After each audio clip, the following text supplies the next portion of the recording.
So I'm having a chat with Abbie Ozard. How are you? I'm good, thanks. Yeah, how are you? Good. Yeah, not too bad. Here at Truck Festival. How's your day been? Looking Yeah, forward to later as amazing. Amazing. Yeah, it's mad.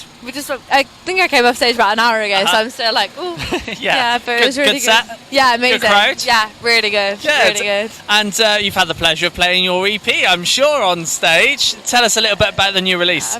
Yeah, it's been amazing, really. I mean, I was just saying to my friends that it kind of feels weird after a release. Like it's like I've kind of like been brewing it up for like a year and a half, and then it gets released, and I'm like. Yeah.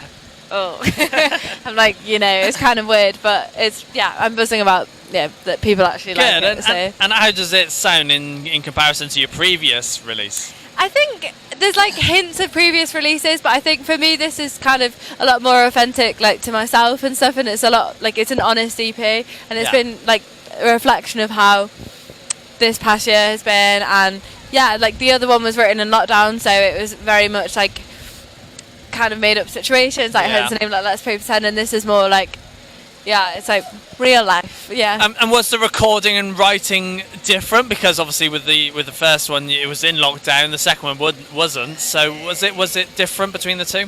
I think all of the songs were actually written with people in person, whereas like on the last EP like there was like 2 tracks I think that were written like over Zoom, so it's like been nice having like interactions with different musicians and like stuff like that. So Good. And looking forward to the future now.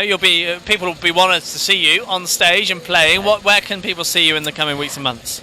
So I'm doing a tour in November and December, and I've got a few festivals coming up next. I've got Kendall Calling next weekend, and mainly the tour for me is a big one. It's like my first like headline tour, so I bet you can't wait. Yeah, I'm buzzing. Yeah. Have you sorted out who's coming on the tour with you yet? No, not really. No, not yet. I think I've got like a few people in mind, but Christmas seems so far away, so I probably should. I'm like quite unorganised, but we shall see. And looking towards next year as well, what are you hoping next year's gonna be for you? I think some single releases and like maybe another EP. Just like gonna keep going. And you're hoping to take it abroad as well? 100. Oh my god, I'd love to tour abroad, and especially America. I want to try all the food as well. And what was it for you that made you want to start writing and releasing music kind of properly rather than do it for a hobby? Well, I don't know. I never really thought about doing it until like I'd had these songs that I was kind of lying on for a couple of years when I was like 17, and my dad was like, "Oh, you should release these," and I was like, "No way! Like that's so embarrassing, Dad! Like shut up." But then I did, and then like it went really well, so I just kind of carried on.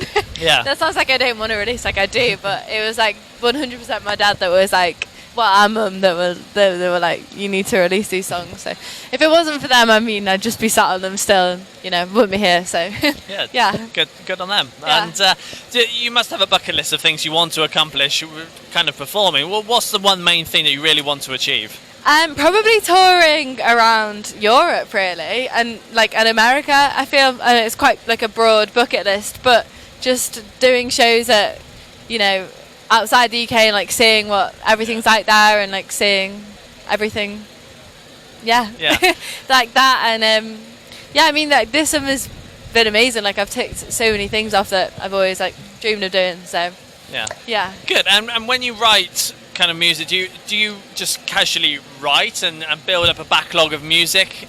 Is that how you do it? So I've got like pages and pages of voice notes on my phone, and then I kind of like whenever I think of ideas I just like quickly record it, and then I go in and work with people in sessions and stuff, and then like pull up the ideas, or I like do demos at home.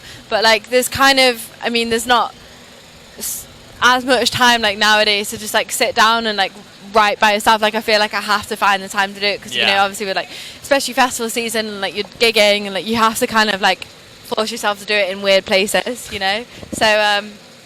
that's there's no real structure to how I write. Like it's different all the time. And do many of these voice notes that turn to demos ever get kind of try to be used and then they just do not work and you kind of bin them off? That's happens a lot. But like in the new EP especially, there's like loads of I don't know if you can hear it, but there's loads of kind of sound effects like that I've recorded on my phone. So I've got like a skylight in my bedroom, and I recorded the rain like on an iPhone recording, so really good, like that is smart. So I recorded that, and we added that into like Comfy that's on the new EP, and then the birds in Norway, like it's all recorded on my phone. Yeah. So awesome. yeah, thank you, Apple. Well, Abbie, it's been a pleasure having a chat with you. Yeah, thanks for having me. Thank you very much. Yeah, Cheers. Cheers.